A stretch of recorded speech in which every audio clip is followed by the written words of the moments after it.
Hi everyone, welcome back to my channel. My name is Amber and this is my November wrap-up. I am posting this a little bit later than usual. I don't think I have ever posted a wrap-up this late before. Normally I just don't bother if it gets to midway through the month. I wanted to talk about the books that I read in November because some of them were really good.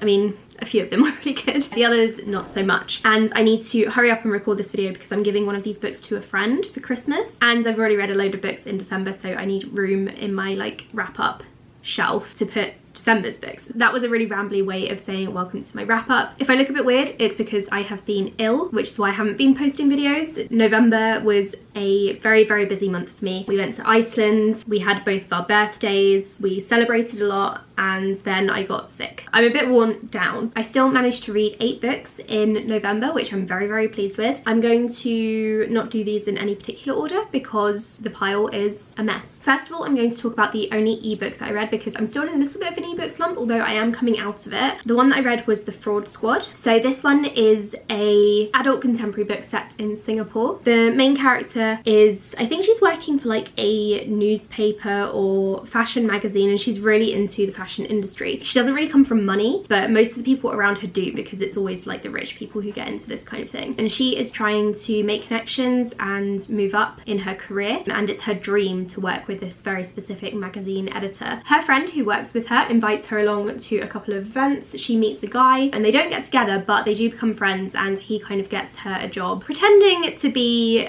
a lot more rich than she actually is. She's kind of pretending to be a up-and-coming influencer, and that gets her into a lot of events. It's a really fun book. I really enjoyed it. I did only give it 3 stars, but that doesn't mean that I didn't like it. Again, 3 stars means it's a really, really good book for me. It's just not a favorite and it doesn't really stand out to me. This was pitched kind of as Crazy Rich Asians for 2023. I kind of disagree with that. It wasn't as dramatic, and also the beginning was a little bit boring, which is why I gave it 3 stars, because if I was bored at any point, it's a 3-star book. It took a while to get going and it took a while for me to connect to the main character, but I still really enjoyed the book. This one's coming out in January 2023. I read it from NetGalley because I'm trying to make a dent nice and early in my NetGalley books for 2023 because I have a lot of them already. Next we have a book called I'm Thinking of Ending Things, which you have probably heard of. This is the movie tie-in cover, which I'm not a fan of because I hate those, but it's now a Netflix film and I have seen the film. I'll talk about that in a minute. This is a book about a woman who is on a road trip to go and see her new boyfriend's parents. She hasn't met them before and they're driving through a snowstorm. She's been with her boyfriend for 6 weeks and she's feeling like they're not really connecting, and she's thinking about breaking up with him, and this line keeps coming up, I'm thinking of ending things, because we're very much in her head. We're kind of watching her go over their relationship, what they're talking about, meeting the parents, and things feel a little bit off from the start and then they become more and more so as the book goes on. It's a good one to read in winter actually because of the snowstorm, and there's one point where the characters spend a lot of time outside in the snow. I did really, really enjoy it. I gave it 4 stars, but it's not really one that I can talk loads about without spoiling. It's such a short book as well that I don't really want to give anything away. I know that some people will hate this book because of the twists, and again, I don't want to say anything, but if you are concerned about hating the twist in any capacity, if you have any sort of like niggles with twisty tropes in thrillers, you may know the ones that I mean, and so you should go and check out the Goodreads reviews and read the spoilers in case there's something that may trigger you or something that you may not like. I didn't particularly have a problem with it. I found it very, very interesting. It was an interesting depiction of what it was, and it also leaves a lot of room for discussion, which is what I always appreciate in a book. I really enjoy books that you can sort of theorize over and discuss with friends, and you are probably not going to come out with the same theory as your friend that you're discussing it with. I feel like this book is a very unique experience for everyone who reads it,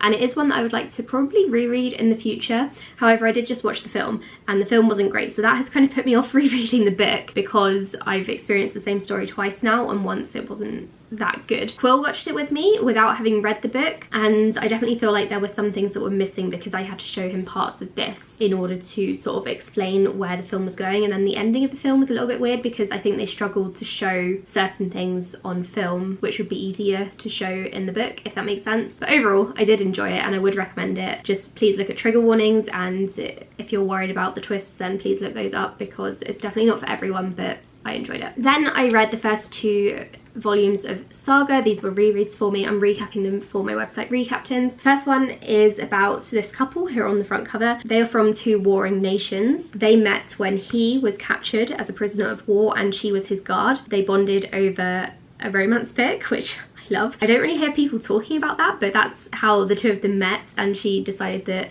She loved him, she loved their book club that they had going on, and she helped him escape, and then they had a baby. So now everyone's after them because this baby is like illegal, and it's very, very dark. It's sci-fi fantasy. There's a lot of nudity, sex, swearing, violence, all of the trigger warnings in this one, but I did really, really enjoy it, and again, really enjoyed the reread. Second one isn't as impressive, but still really enjoyed it. It's gory, it's exciting, and I can't wait to carry on with my reread and finally read volume 10, which has been a long time coming. That came out, I think, in October of this year, and I'm probably going to get it for Christmas. So I'm expecting to read a couple more of these in December and carry on recapping the series. Like I said at the start, I travelled to Iceland in November, and so I picked up a couple of books set in Iceland. Those were these two. I was going to do a reading vlog in Iceland, but then we got engaged partway through and I didn't really want to vlog anymore. So yeah, I don't know. I just got too excited and overwhelmed, so the reading vlog was a bit of a flop. So first of all, I guess we'll start with talking about Snowblind. This is a crime fiction book originally written in Icelandic, and it's been translated into English. This is about a guy whose name I can't remember, Ari. He has just passed all of his exams to become a policeman, and there's not really anything for him in Reykjavik, the main city, the capital city. He can't seem to get a job there,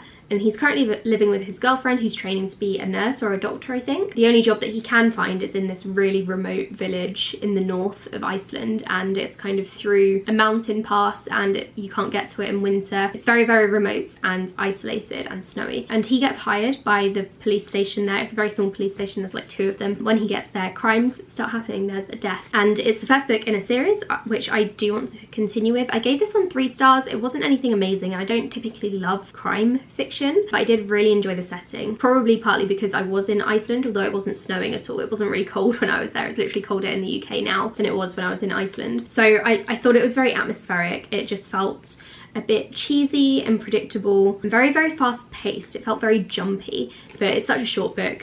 It's kind of to be expected, and I'm looking forward to reading the sequels because I imagine the author's writing will have improved by then, or kind of like grown, I suppose, because I think this is one of his first books. And then I read Burial Rites, which is kind of literary historical fiction. This follows a woman who was in real life the last woman to be executed in Iceland. Basically, she and a couple of other people killed her lover, boyfriend, and it's following her after she has been arrested in the lead up to her execution. She goes to live with a family on a farm, and there are flashbacks to what actually happened or what led to what happening, and it was a very interesting one. I liked the themes, and again, I liked the setting. To be honest, I thought it was a little bit boring at times, and so I only gave this one 3 stars as well. This might be one that I reread. I think I'm going to hang on to this just in case I feel like getting back into it. I want to read a bit more about this woman or about the case, because I feel like knowing the history would really help. You can tell that the author put a lot of thought into the book, but she also did a lot of research herself, and I think some of it is kind of assuming that you already know who the woman was. I think her name was like Agnes something, I can't remember now. So yeah, you could tell the author had put a lot of research and time into this book, and she went to live in Iceland for a bit. She's actually Australian, but she kind of assumes that you know a lot of things that you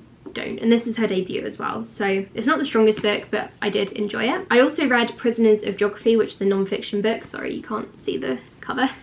This lighting, I can't help it. The subtitle of this one is 10 maps that tell you everything you need to know about global politics, and so it covers different areas around the globe and how countries interact with each other politically and why they're kind of forced to do that. So it kind of talks about Russia's relationship, for example, with the rest of Europe and the countries bordering it in Asia, and kind of why Moscow and St. Petersburg are so important and placed where they are. It also talks about China and India's relationship, I believe, and a few countries in Africa as well. It was very, very interesting. I gave it 4 stars. I think I would have preferred to have read this as an audiobook because that's how I like to consume my non-fiction, and then also have a physical copy to look at the maps. I have this author's second book, which is The Power of Geography, so I'm going to try to read that one in both formats alongside one another, because I think that would be really helpful, and I think it will enhance my experience, I think. But yeah, really enjoyed this one, would recommend it. And then finally, the last book that I read in November was House of Sky and Breath. Oh, I can't really plop it there, it's so heavy. So this is the second Crescent City book. This is the book that put me in the infamous ebook reading slump back at the beginning of the year. I read the first book in anticipation of this one coming out. I got this one on release day as an ebook, and it put me into the biggest ebook reading slump ever. It's just so long and so drawn out, and then I decided to finally pick up a physical copy because I figured I'd be carrying on with the series, even though I wasn't loving this one.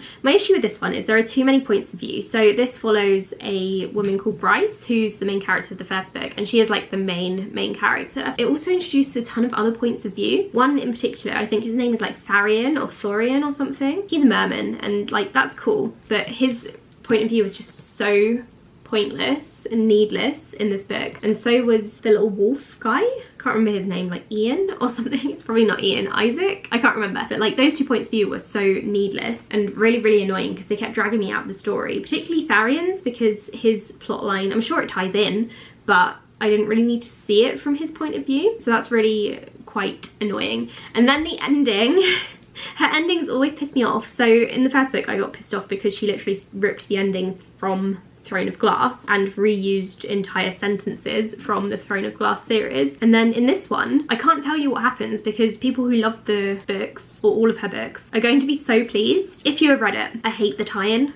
And that's all I'm going to say. I hate it because I don't like where that is coming from. I hate it. I haven't finished the Throne of Glass series, to be fair. I've only read up to and including Queen of Shadows, but it is one that I want to finish. But ACOTAR I despise. I gave the first book 1 star and never carried on with it because I hate all the characters. I'm not interested in Rhysand, whatever his name is, and Feyre is the most boring main character, so I just don't care for it. So I really hope this series doesn't get worse because I am enjoying it. Like, I like the world building and the ideas behind it, and I like Bryce. I like the, well, I don't like the sex scenes, like I don't love them, but I find them quite entertaining. Like this guy, the love interest, whose name I can't remember, Hunt, of course it's Hunt. Hunt has lightning powers, and there's a sex scene where he uses those powers during sex, and I think people have gone on like huge rants about this, but I actually find it hilarious. And I was thinking, like, if people in real life had lightning powers, they would definitely be using them. So it was just really amusing to me, and I find them quite funny. So yeah, I like this series, but it's nothing amazing, and she just keeps pissing me off, which is really frustrating. And I'm now really nervous about where this series is going to go after the ending of the last one, of this one, the one that I'm currently talking about. I don't know. I'm still gonna read it though because it's very entertaining, and when I'm not in an ebook slump, it's actually quite a quick read. I read this in less than 24 hours because it's easy to consume, which I like. But I gave it 3 stars, I think, 3.5, something like that. So those were the 8 books that I read in November. Let me know if you've read any of them. Let me know if you hate the ending of House of Sky and Breath as well. I'd love to talk about it. December is going well so far. I'm really looking forward to doing my December wrap up because I'm getting so much reading in and I'm really enjoying all of my books. Next, I think I'm going to be recording my birthday book haul because it is huge. I have really outdone myself. So look out for that coming up in a couple of days. Thank you so much for watching this video. Like and subscribe if you enjoyed it, and I'll speak to you all soon. Bye.